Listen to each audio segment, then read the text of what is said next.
Salam, hər vaxtınız xeyir olsun. Bugün sizə yeni bir mövzu izahı, histologiyanın izahını təqdim edəcəm. Gəlin başlayaq. Histologiya bildiyimiz kimi hüceyrələrin quruluşunu, kimyəvi tərkibini, onların funksiyalarını, çoxalma və ətraf mühitə uyğunlaşma xüsusiyyətlərini öyrənən bir elmdir. Onun kəşfi, yəni öyrənilməsi mikroskopun kəşfi ilə bağlıdır. Biz bilirik ki, mikroskopun kəşfi ilə bağlı ilk dəfə Zaxari Yansen və onun oğulları tərəfindən kəşf olunmuşdu. Hansı ki, Zaxari Yansen elm adamı deyildi, o eynək ustası idi. Onun emalatxanasında öz övladları uzun bir boru götürürlər və eynək ustasının həmin linzaların verdiyi şüşələrini götürürlər və boruya yerləşdirirlər. Həmin boru ilə ətrafdakı əşyalara baxanda canlıların bir neçə dəfə böyüdüyünü görürlər və beləliklə də mikroskopun kəşfi üçün zəmin yaranır və yavaş-yavaş alimlər də öz mikroskoplarını yaratmaqla müxtəlif canlılara baxmağa başlayırlar və bu yolda ilk addım, mikroskopun kəşfindən sonra ilk addım Robert Hooke'a düşür. Robert Hooke öz ilk dəfə mikroskopunu hazırlayır və mikroskopların tədqiqat işinə başlayır. İlk baxdığı hüceyrə ağacın gövdəsi, yəni mantar hüceyrəsi olur və onun baxdığı təbii ki, hüceyrə olur ölü hüceyrə. Mantar bizdə ölü hüceyrədir və orada arı şanına bənzər hissələr görür və onları adlandırır hüceyrə ya da hücrə deyir onlara. Və o əslində dediyimiz kimi ölü hüceyrəyə baxmışdı. Bəs canlı hüceyrəyə baxan alimin adı nədir?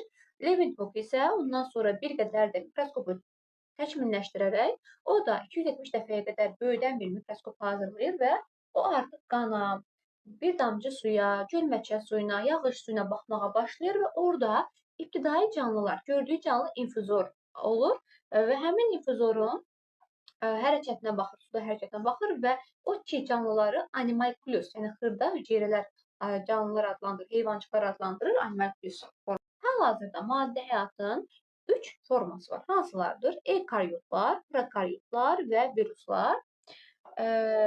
Burada eukaryotlardan danışaq. Nüvəyə malik orqanizmlərə biz eukaryotlar deyirik. Burada, məsələn, bura göstərə bilərik biz göbələkləri, bitkiləri və heyvanlar aləmi təbii ki. Prokaryotlar isə nüvəyə qədər olan canlılardır. Hansı ki, biz bura göstərik, bakteriyalar və göy yaşıl yosunlar ki, bunlar yer planeti ilk dəfə yarananda belə var idilər, mövcud idilər. Bir də viruslar var ki, viruslar dediyimiz kimi nə canlıdır, nə də cansız ki, bunu irəliləyən hissələrdə videonu görəcəyik, daha da danışacaq. Amma həzərdə qeyd edirik ki, viruslar hüceyrəsiz həyat formalarıdır. Canlı və cansız varlıqlar arasında yer tuturlar.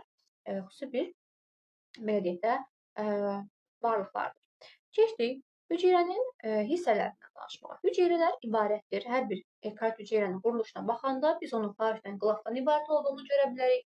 Daxildə sitoplazma və mərkəzində təbii nüvəsi yerləşir və təbii ki, burada biz əsas məsələ bitki, heyvan hüceyrəsindən danışırıq, göbələk hüceyrəsindən danışırıq. Bundan əlavə də bakteriyanın hüceyrə divarından da danışmalıyıq ki, bakteriyalar dediyimiz kimi prokaryot canlılardır. Onların bədəni xaricdən selikli kapsula ilə örtülüdür.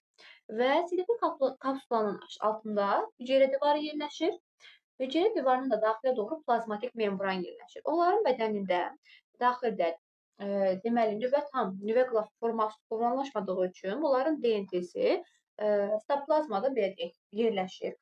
Nüvə maddəsi yerləşir və həmçinin bunlardan nüvədən kənar DNT plazmidlər də yerləşir ki, bunu da biz biotexnologiya dərslərində biləcəyik ki, ətraflı bu plazmidlərdən nə kimi biotexnoloji məqsədlərlə istifadə olunur.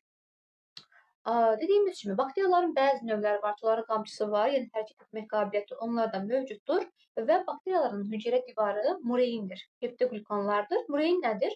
Murein bizə lazım bir dərslikdə yoxdur, amma qeyd edə bilərik ki, şəkərlə amin turşular çarpaz kovalent rabitə əmələ gətirməklə belə bir hüceyrə divarı formalaşdırırlar bakteriyalar üçün. Bu qədər, bakteriyalardan bu qədər. Daha sonra gəlirik bitki və heyvan hüceyrəsinin haqqında danışmağa. Hüceyrə divarı qeyd elədik ki, bitkilərdə oldu, bitki və göbəklərdə bakteriyalarda oldu və bitkidə selluloza mənşəlidir hüceyrə divarı. Göbəkdə isə xitindən ibarətdir. Qalındır, skelet rolu oynayır və işıq mikroskopunda qalın olduğu üçün yaxşı görsənir. Amma heyvan hüceyrəsində isə glukoliks var. Glukoliks nazikdir, işıq mikroskopunda görünməz və tərkib baxımında da karbohidratlardan, zülallardan, lipidlərdən ibarətdir. Yenə qeyd edək ki, xarici skelet rolunu oynamayacaqdır. Bütün canlılarda biz xarici qlafdan danışdıq. Hansı ki, hüceyrə divarı idi, qibokalix idi və ya bakteriyalardan mureyndən ibarət olan hüceyrə divarı var idi. Daxildə isə 4 aləmin 4-ündə də bizdə plazmatik membran var ki, biz plazmatik membrana hüceyrənin canlılığını qoruyan bir membran deyirik. İstənilən, yəni aləmdə var.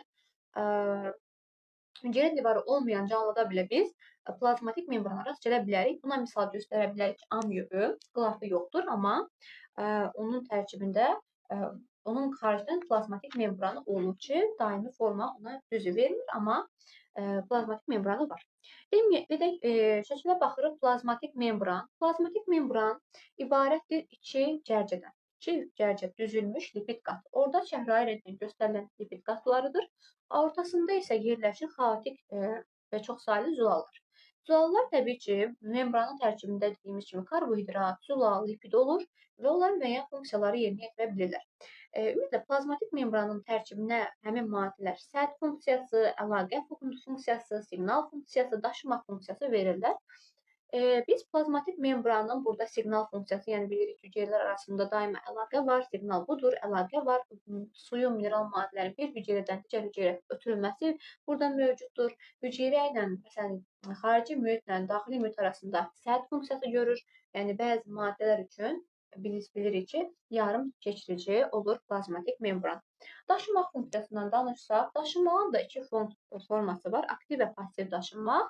Aktiv daşınmaq, burada hər hansı bir mütləqdir ki, enerji sərfi olsun. Yəni, biz buna deyirik, azdan çoxa doğru daşımaq. Yəni, enerji ayrılmasa, az olan yerdən çox olan istiqamətə doğru daşımaq baş vermir və passiv daşımaq da var. Passiv daşınmaya misal olaraq osmosu, difuziyadır, biz bunları göstərə bilərik. Hazırda isə danışacağıq fagostoz və pinostoz hadisəsindən. Fagostoz ilk dəfə Meşnikov tərəfindən öyrənilmişdir və onun Nobel mükafatı bu kəşfinə əsasən verilmişdir. Fagos udmaq deməkdir. Plazmatik membran vasitəsilə iri bir hissəciyin hüceyrənin daxilinə udulması prosesi baş verir ki, bu əsasən adi amyobda görə bilərik biz bunu. İnsanın bədəndə leykosit hüceyrələri var, bəzi leykosit hüceyrələri yalançı ayağı əmələ gətirərək həmin bakteriyanı bədənə düşmüş hər hansı bir yad maddəni əhatə edərək onu qəbul edirlər. Həmçində Şironsu hidrasının qamçılı həzm hüceyrələrində də fagostoz hadisəsinə biz təsadüf edə bilirik. Və fagostoz 4 aləmdən yalnız birində, heyvanlar aləmində baş verir, digər aləmlərdə baş verməz. Pinostoz hadisəsinə gələk. Pinostoz nədir? Pinostoz içirəm deməkdir. Stoz hüceyrə deməkdir. Bunu bilirik və pinostoz plazmatik membranla vasitəsilə maye olan maddələrin, yəni su həll olmuş hər hansı duzun, xırda birləşmələrin hüceyrənin daxilinə, sitoplazmasına mənimsənilməsi prosesidir ki, burada artıq fagostozdan fərqli olaraq burada 4 aləmin 4-ündə də pinostoz hadisəsi baş verə bilərdi. Növbəti hissəmizə başlayaq. Sitoplazma sitohüceyrə plazma dolduran maye deməkdir və biz qlafdan danışdıq, plazmatik membrandan danışdıq, artıq qaldı onun içəri tərəfi, yəni təbii ki, sitoplazma. Sitoplazma bir mühitdir, daxili maye mühitidir. Biz sitoplazmanı qatı həlməşik maddə kütlə kimi göstəririk. Bəzən də deyirik, daha aydın olsun deyə yumurtanın ağının verdikdə aqreqat halı necədir? Baxın, o formada da sitoplazma olur. Sitoplazmanın funksiyası hüceyrəyə düşən, yəni mühitdən daxil olmuş olan qidalı maddənin bütün hüceyrə boyunca bərabər paylanmasını təmin etməkdir. Sitoplazma dinamikdir, daim hərəkətdə olur. Əgər bu hal olmasaydı, təbii ki, hüceyrəyə daxil olmuş qidalı maddələr sitoplazma boyunca bərabər paylanılmazdı. Yəni, hüceyrəyə hardan qida maddəsi daxil olubsa, orada qalardı və digər hissəyə qida maddəsi çatmadığı üçün bəlkə də hüceyrə məhv olardı. Yaradılışımızdakı mükəmməllik elə burada da özünü göstərir. Deməli, bizim sitoplazmamızın hərəkəti asılıdır qatlıqdan. Təbii ki, qatlıq artdıqca biz bilirik ki, yəni həll olma, hərəkət biraz çox ağırlaşır. Bir də var temperatur təbii ki. Temperaturda da sitoplazmanın hərəkəti artacaq. Amma təbii ki, bu müəyyən temperaturda özünü göstərir. Temperaturun həddən artıq yüksəlməsi artıq sitoplazmada hərəkətə əksinə təsir göstərməyəcək. Bir yerdən sonra artıq stabilləşmə başlamalıdır. Dedik, qlaf, plazmatik membran, sitoplazma və axır nəticə olaraq biz gəlməli danışmalıyıq. Canlıların hüceyrəsi olan nüvədən, daha doğrusu hüceyrə demək, canlıların strukturu olan nüvədən danışmalıyıq. Struktur nədir? Biz canlıların bədənində olan orqanoidlərdən danışırıq. Məsələn, orqanoid olaraq biz heç vaxt nüvəni saymırıq. Çünki nüvə orqanoid deyil. Nüvə bir canlının strukturudur deyir. Və nüvə iki membranlı bir strukturdur və nüvə məsamələri iridir ki, buradan zülallar keçə bilir və membranları arasında yarımayi bir mühit olur. Nüvə möhtəviyyatı nüvə membranı vasitəsilə sitoplazmadan ayrılır və nüvənin möhtəviyyatına biz deyirik karyoplazma. Karyoplazmada sitoplazma kimidir, yarımaye bir mühitdir, tərkibində xromatin və nüvəcik yerləşir. Həmçinin də karyoplazmanın tərkibində biz zülallara, fermentlərə, amin turşulara, hətta sərbəst nukleotidlərə belə rast gələ bilirik ki, testlərdə daha çox bu soruşulur, nəyin olduğu soruşulur. Nüvə şirəsinin tərkibində xromatin nədir? Xromatin DNT və zülaldan ibarətdir və belə deyək də qısalıb yoğunlaşmaq qabiliyyətinə malikdir. Yoğunlaşdığı zaman, belə deyək, gərilmə zamanı o xromosoma çevrilir ki, xromosom da biz bilirik ki, üzərində DNT olur, histon zülalları olur ki, irsi materialı özündə saxlayan strukturdur. Növbəti slaydımıza başlayaq. Biz artıq buradan etibarən orqanoidlərdən danışacağıq. Bir membranlı orqanoidlər hansılardır? İki membranlı və membransız orqanoidlər. Demək, bura qədər də bizdə xromosomdan danışdıq. Biraz xromosomdan daha geniş məlumat verək. Xromosom, xromorəng, xomobədən deməkdir. Xromosom ibarət olur nədən? DNT-dən və histon zülallardan. Tərkibində DNT olduğuna görə biz deyirik ki, bu işləşə bilir. Nəticədə xromatidlər, qız xromatidlər yaranır. Sentrum, xromosomun mərkəz hissəsi. Sentrum mərkəz, meros hissə deməkdir və orqanizmin xromosom yığımı onun karyotipidir. Məsələn, insanlarda xromosom yığımı 2-yə bərabərdir, 46-ya bərabərdir. Bu da bizim karyotipimizi təşkil edir. Və bizim xromosom sayımız 46-dan az ola bilərmi? Bəzən belə bir sual da verilir. Təbii ki, bizim bədənimizdə xromosom sayı hər hüceyrənin tərkibində 46 ədəd deyil. Bədən hüceyrələrimizdə 46 ola bilər, amma qametlərimizdə bunun yarısı qədər 23 xromosom olur. Haploid və diploid xromosom fərqləndirir ki, hansı ki, latin hərfi ilə, N hərfi ilə işarə olunur haploid xromosomlar, N bərabərdir 23 qeyd edirik. Qametlərdə yumurta hüceyrə, spermatozoid. Bir də var bədən hüceyrəmiz, təbii ki, 2 qat yığıma malik olur. 2N deyirik, 2N bərabərdir 46 xromosom sayı. Hazırda ekranda görsənir orqanoidlər. Membransız, bir membranlı və iki membranlı. Membransız orqanoidlər hansılardır? Ribosom, hüceyrə mərkəzi. Bir membranlı orqanoidlər endoplazmatik şəbəkə, Golgi kompleksi, lizosom, vakuol aiddir bura. İki membranlı isə plastidlər və mitoxondrilər aiddir. İndi bunların haqqında bir danışacağıq sizlə. Ribosomlar. Ribosomlar biz qeyd edirik ki, ən qədim hüceyrə orqanoididir. Səbəb nədir? Çünki ən qədim canlı olan bakteriyaların tərkibində yeganə orqanoid ribosom olubdur. Başqa membran sistemində heç bir orqanoid olmayıbdır. Ona görə də biz qeyd edirik ki, ən qədim orqanoid məhz ribosomlardır. Ribosomların funksiyası nədir? Ribosomlar zülal sintezi edirlər və onlar ibarət iki dənə hissədən. Gördüyümüz kimi şəkildə böyük hissə var və kiçik hissə var. Onlar bir-birinin üzərində oturur sanki. İki funksional mərkəzi olur. Həmin funksional mərkəzlərdə iki triplet yerləşir, yəni zülalın sintezi bu formada. Funksional mərkəzdən keçdiyi zaman sintez olunması baş verir. Və ribosomlara biz tək halda da, yəni böyük və kiçik hissənin bir-birindən ayrı halda təsadüf edə bilərik sitoplazmada, yaxud da onlar bir yerdə birləşmiş halda biz ona müşahidə edə bilirik. Ribosomun hissəcikləri əsasən formalaşır nüvəcikdə, plastiddə və mitoxondrilərdə. Testdə bununla da bağlı sual var. Diqqətli olaq, yəni 3 dənə hissədə formalaşa bilər ribosomun hissəcikləri və biz ona tam halda zülal sintezi harda gedir? Endoplazmatik şəbəkədə, plastidlərdə, mitoxondrilərdə rast gələ bilərik. Sonra və sitoplazmada qeyd edəcək, sitoplazmada ola bilər. Beləliklə, tərkibində nə var? Tərkibində RNT və zülaldan ibarət olur. Bütöv halda dediyimiz kimi sitoplazma 1, dən əvvəl endoplazma şəbəkə 2, mitoxondri 3, plastid 4, yəni cəmi 4 hissədə, hüceyrənin 4 hissəsində təsadüf edə bilərik. Burada bakteriyada olan ribosomdan, traktorda olan ribosomun ölçü fərqi olur. Yəni bir-birindən ölçü cəhətdən fərqlənir. Quruluş baxımından isə fərqi müşahidə olunur. Növbəti hüceyrə mərkəzindən danışırıq. Hüceyrə mərkəzi membransız orqanoiddir və İki bərabər hissəcikdən ibarətdir. Biz normalda deyirik ki, ribosomlar iki müxtəlif hissəcik, böyük və kiçik, amma hüceyrə mərkəzi bir-birinə perpendikulyar istiqamətdə yerləşən iki eyni ölçülü hissəcikdən təşkil olunmuşdur. Yəni şərt olaraq, tərif olaraq biz bunları belə fərqləndiririk. Adətən yerləşir nüvənin yaxınlığında və hüceyrənin bölünməsində iştirak edəcəkdir. Ancaq hüceyrənin bölünməsində iştirak etməsinə baxmayaraq, hansı hüceyrələrdə biz ona rast gələ bilmərik? Təbii ki, ali bitkilərdə, ibtidai heyvanlarda və ibtidai cübətlərdə təsadüf etmirik. DNT-yə malik olmasa da hüceyrənin bölünməsində iştirak edir, yəni ikiləşə bilir. İkiləşərək iki dənə hüceyrə mərkəzi formalaşır ki, onlar da hüceyrənin qütblərinə doğru çəkilirlər və özlərindən bölünmə vətərləri yaradırlar ki, həmin vətərlər sayəsində xromosomların hüceyrənin qütblərinə dartılmasında iştirak edəcəklər. Harda olmayacaq? Məsələn, bizim yumurta hüceyrəmizdə olmayacaq. Əksinə, olsaydı nə olar? Olsaydı bizim yumurta hüceyrənin spermatozoidlə maylanmasına ehtiyac qalmazdı. Çünki maylandığı an artıq nə baş verir? Spermatozoidin tərkibində götürülən hüceyrə mərkəzi yumurta hüceyrədə bölünmələrin baş tutmasını gətirib çıxardır. Zigot yaranır və o bölünərək nəyə çevrilir? Çox hüceyrəli bir şeyim, oradan da yeni bir orqanizmə başlanğıc verilir. Yumurta hüceyrədə bunun olmamağı sayəsində yəni qadınlar öz-özünü maylamaq hadisəsi baş verə bilmir.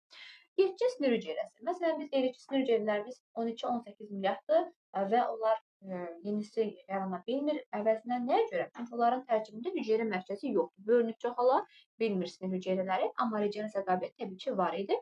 Əzələ hüceyrəmizdə təbii ki, bu da olmayacaqdır. Bu yadımızda qalsın və dediyimiz kimi heyvanlarda spermatozoidin tərkibində olur ki, maylanma zamanı demək ki, biz atadan həmin sentriolu almış olacaq. Bu da öz yerində və təbii ki, artıq növbəti orqanoiddən danışırıq ki, bu bizim endoplazmatik şəbəkədir. Endoplazmatik şəbəkə haqqında bir məlumat versək, dənəvər və hamar formaları var. Gördüyümüz kimi şəkildə bu göstərilibdir. Dənəvər endoplazmatik şəbəkənin üzərində, membranları üzərində yerləşir ribosomlar ki, ona dənəvər verəcəkdir və hamar endoplazmatik şəbəkəmiz mövcuddur. Hər birində müəyyən maddələr sintez olunur və bilməyimiz lazımdır ki, endoplazmatik şəbəkə nüvə membranı ilə plazmatik membran arasında bir əlaqəni təmin edir. Kanal və boşluqlardan ibarət olduğu üçün hüceyrədə gedən prosesləri sanki bir-birindən ayırmaq funksiyasını yerinə yetirəcəkdir və eyni zamanda deyirik ki, burada nüvə pərdəsinin də əmələ gəlməsində iştirak edəcəkdir. İndi endoplazmatik şəbəkənin növbəti dənəvər endoplazmatik şəbəkə və hamar endoplazmatik şəbəkəni danışacağıq. Dənəvərdə nə baş verir? Üzərində ribosomların yerləşməsinə əlaqəli olaraq burada zülalların sintezi baş tutur. Təbii ki, zülal nədir? Ferment, hormon, şirə, onun yaranması burada baş verəcəkdir.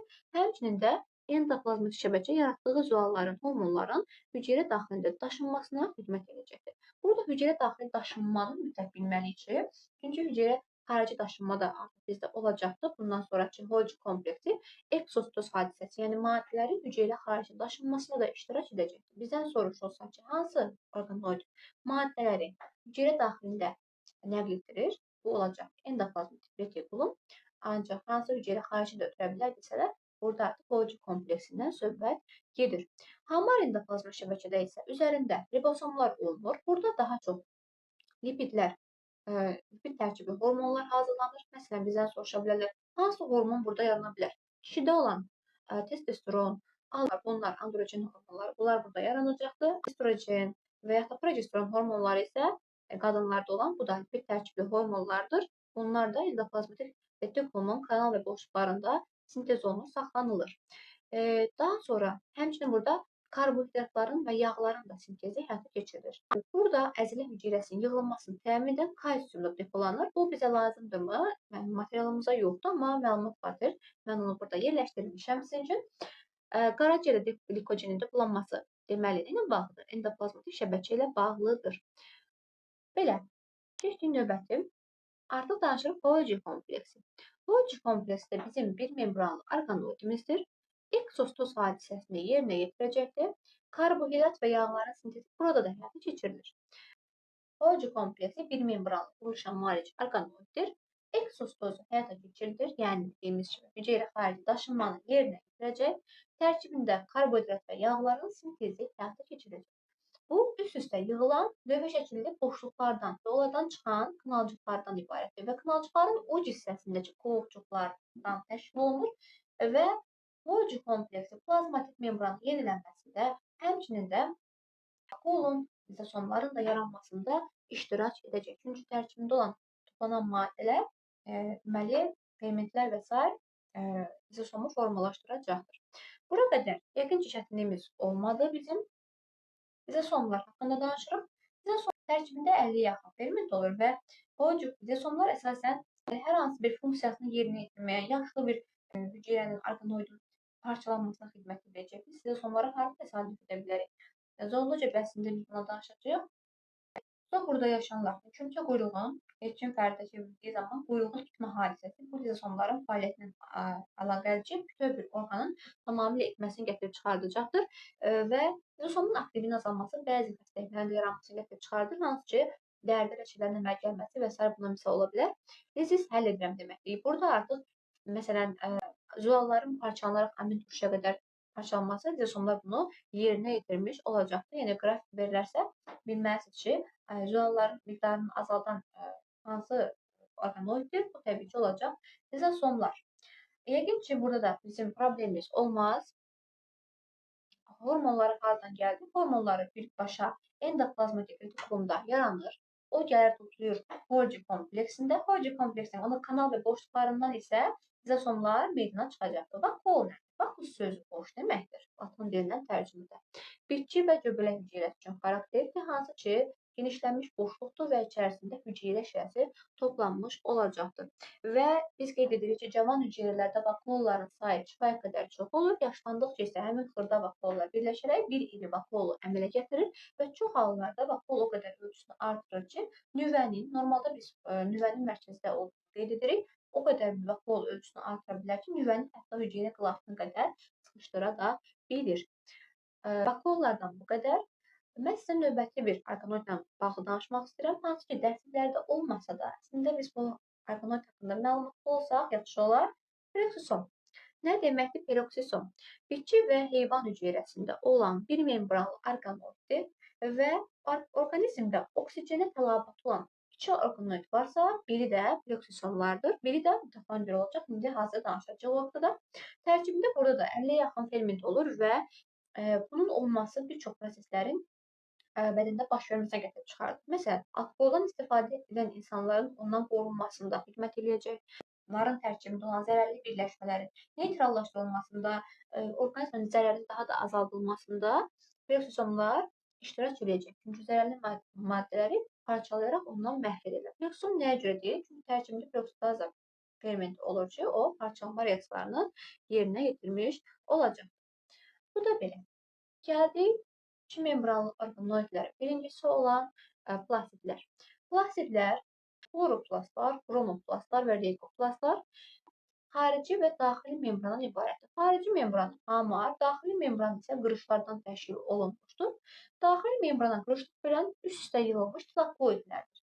Tilakoidlər üst-üstə yığılaraq qranları əmələ gətirir və həmin xloroplastın daxili maye mühiti stroma adlanır. Stroma sözünün də mənası döşənək, xalça deməkdir.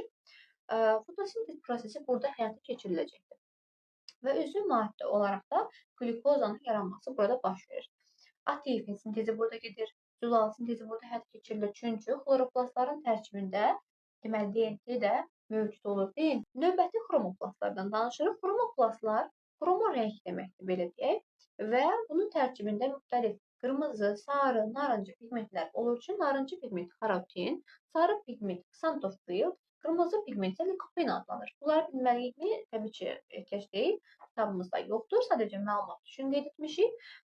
Bunlar əsasən bitkilərin rəngli hissələri. Hardadır? Çiçək, meyvə, yarpaq və s. buralarda toplanır və fotosintez burada baş verməz. Burada əsasən dediyimiz kimi meyvələr olur. Yetişməmiş meyvələr əvvəl necə olur? Rəngsiz. Sonra yavaş-yavaş onlarda rəng formalaşır.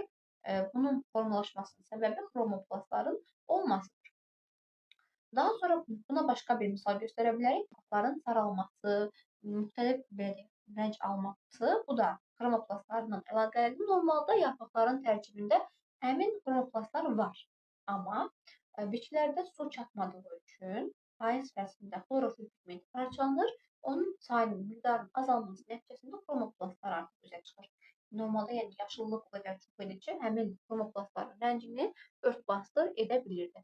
Amma payızda o parçalandığı üçün artıq ört-basdır edə bilməyəcək və ona görə də nə yaranacaqdır? Bərqlərdə sarımtıl, boz deməkdə qəhvə rənglərində fonlar formalaşacaqdır. Leykoplastlar nələrdir? Leykoplastlar bitkilərin işıq düşməyən hissələrində olur. Məsələn, göstərə bilərik kökü, meyvəsi və s. Burada nə baş verir? Burada əsasən qida maddələrinin toplanması hadisəsi baş verəcəkdir. Təbii ki, məsələn, burada göstərə bilərik leykoplastlara kartof gövdə yumruları göstərə bilərik ki, orada nişasta epitana toplanır və amma burada bir şey var ki, biz bilməliyik ki, plastiklər bir-birinə çevrilə bilir. Məsələn, leykoplastlar kromoplastlara çevrilə bilir. Leykoplastlar çevrilə bilər kromoplastlar. Meyvənin inkişafı zamanı biz bunu görə bilərik. Daha sonra leykoplastlar çevrilə bilər xloroplastlara. Niyə? Kartofu günəşin altına qoyduqda o yaşıllaşacaq. Təbii ki, yaşıllaşmış kartof artıq tərkib baxımından zərərli olur. Onu qida kimi istifadə etmək olmaz. Amma burada biz rəng dəyişmə hadisəsini, plastiklərin rəng dəyişmə hadisəsini aydın görə bilirik. Əlavə olaraq da xloroplastlar. Xloroplastlar da dediyimiz kimi kromoplastlara çevrilə bilirlər. Yəni, bunları yadda saxlamalıyıq. Sonra mitoxondri. Mitoxondri sözünün mənası saf tel deməkdir. Xondrion nə deməkdir? Dənəvər deməkdir. Ümumiyyətlə, iki membranlı orqanoidlərdən digəri mitoxondrilərdir. Həm bitki, həm heyvan hüceyrəsində biz təsadüf edirik. Əsasən, oksigendən ən çox istifadə edən bizim orqanoidlərdən biri məhz mitoxondridir. Oksijeni yaradan hansıdır? Plastidlərdir ki, fotosintez zamanı əlavə məhsul olaraq havaya oksigen qazı buraxırdı. Mitoxondrilər isə oksijeni istifadə edən orqanoidlər. Çünki burada oksidativ reduksiya reaksiyaları baş tutur. Harda ki, daha aktiv işləyir orqan, məsələn, qaraciyər əsəbi hüceyrəsi aktiv işlədikləri üçün orada mitoxondrilərin miqdarı daha çox olacaqdır və mitoxondrilərin də tərkibində DNT, RNT, biz orada ribosomları təsadüf edədiyimiz üçün özünə məxsus burada həm transkripsiya, translyasiya, ATF sintezi burada baş verəcəkdir. Belə. Və bir şey də qeyd edək ki, orqanoid özü üçün zolaq sintez edəndə bunu digər hüceyrələrə ötürmür. Yəni, hər bir orqanoid bunu özü üçün sintez edir və digər orqanoidlərə ötürmə hadisəsi baş vermir. Bu da testin bir sualıdır. Mitoxondri membranında xaricdən hamar, daxildə isə qırışlıdır. Təbii ki, daxildə olan qırışlıq verən kristlərdir. Krist pik çıxıntı deməkdir, mənası. Viruslar hüceyrə daxili parazitlərdir. Bunlar hüceyrədən kənarda yaşayıb tapıla bilmirlər. Və biz qeyd edirik ki, viruslar hüceyrədən kənarda sanki bir duz kristalına bənzəyirlər. Ancaq orqanizmə düşəndən sonra onlar xəstəlik törədirlər. Nə üçün bunlar belədilər? Onlar da ya DNT, yaxud da RNT olur və ilk dəfə onu kəşf edən alim Ivanovski oldu 1992-ci ildə. Dediyimiz kimi, ya tərkib cəhətdən ya RNT-si var, yaxud DNT. İkisi bir yerdə, onlarla təsadüf edilməz. Və həmin DNT və yaxud da RNT-nin üzərində dual kapsid örtük olur. Əlavə biz hüceyrə quruluşunun digər hissələri qılafdır, plazmadır, nüvədir. Bunların heç birində viruslara təsadüf edə bilir. Dediyimiz kimi, dual örtük və irsi materialdan təşkil olunur və hüceyrəyə düşəndə ona uyğun da reaksiya göstərə bilər. Yəni, bəzi məsələn viruslar var ki, onlar sırf dəriyə təsir göstərir. Məsələn, dəmrovdur, ekzemadır, buna misal göstərə bilərik. Dərinin viruslarıdır. Qaraciyər viruslar var. Hepatit A, B, C bura aiddir. Tənəffüs yollarının virusları gripdir, Covid-dir, zökəmdir. Yəni, düşdüyü orqana uyğun xəstəlik törədə bilir viruslar. Və yoluxma yolları nələrdir? Biz viruslara keyfiyyətsiz qida ilə, məsələn, hepatit A virusu keyfiyyətsiz qida ilə qidalandığımız zaman yoluxa bilər. Qan vasitəsilə hepatit B, quduzluq, immun çatışmazlığı sindromu, hava damcı yoluna qrip, çiçək, poliomiyelit virusları yoluxa bilir. Hava damcı ilə damcı yolundan isə qızılca və s. insana yoluxa bilir. Və virusların tərkibi ya DNT var, ya da EN. İkisi bir arada yox edir və DNT tərkibi viruslar fərqləndirilir. DNT tərkibi viruslara çiçək, hepatit B, bakteriofag virusu aiddir. RNT tərkibi qızılca, quduzluq, hepatit A, hepatit C, ensefalit, koronavirus, tütün mozaikası bunlara aiddir ki, bunları bilməyimizdə ehtiyac yoxdur dərsimizdə, çünki bunlara toxunulmuydur. Və epidemioloji xarakteristikasına görə də virus xəstəlikləri ikiyə də bölünəcək. Antroponoz və zooantroponoz. Antroponoz nədir? Yalnız insan yoluxa bilər bu xəstəliyə. Məsələn, qızılcadır, poliomiyelit yalnız insana yoluxur. Bir də var zooantroponoz, heyvanlardan insana keçə biləcək xəstəliklərdir. Məsələn, quduzluq ola bilər, quş qripi ola bilər. Viruslara qarşı necə profilaktik tədbir həyata keçirilə bilər? Təbii ki, birinci növbədə vaksinləşmədir. Məsələn, biz COVID-19 pandemiyası dövründə də vaksin olunmuşduq. Vaksinin müsbət tərəfi nədir? Vaksinlər olunduqdan sonra bədəndə sanki ona qarşı, həmin virusa qarşı antigen xassəli zülallar yaranır və orqanizmdə artıq ona qarşı bir aktiv immunitet yaranır. Həmin immunitetin qazandığımız üçün bir də biz o virusa yoluxmuruq. Ona qarşı bir müqavimət əldə etmiş oluruq. Bu vaksinləşdirmə sayəsindədir. Kimyəvi terapiya nədir? Kimyəvi terapiya artıq buna yoluxduqdan sonra olunur. O virusa qarşı belə kimyəvi dərmanlar, preparatlarına təsir göstərilir. Bir də var interferon. Təbii ki, interferon bir zülaldır. Hüceyrə tərəfindən virusun təsirinə qarşı yaranan bir zülal örtükdür. Hüceyrə həmin zülal örtüyündən əhatə olunur və virus həmin zülal örtüyü gəlib digər hüceyrələrə də, sağlam hüceyrələrə də yoluxdura bilmir. Özünü bu formada qoruyur. Və qeyd etməliyik bu məqamda Louis Pasteur'in quduzluq virusuna qarşı kəşf etdiyi vaksin. Təbii ki, 93-cü ildə virus kəşf olunmasına baxmayaraq 85-də hələ əvvələn peyvənd hazırlanmışdı. Amma bu təbii ki, virusa qarşı deyildi. Burada sırf quduzluğa qarşı, xəstəliyə qarşı bir hazırlanmış vaksindən istifadə eləmişdi alim və onun müsbət nəticəsini görmüşdü. Hansı ki, bu peyvənd, dedikdə bu vaksin müsbət nəticə göstərərək virusun hüceyrə divarı kapsidini tamamilə parçalamışdı və sağalma müşahidə olunmuşdu. Dərsimiz bu qədər. Gələn video dərslərdə görüşərik.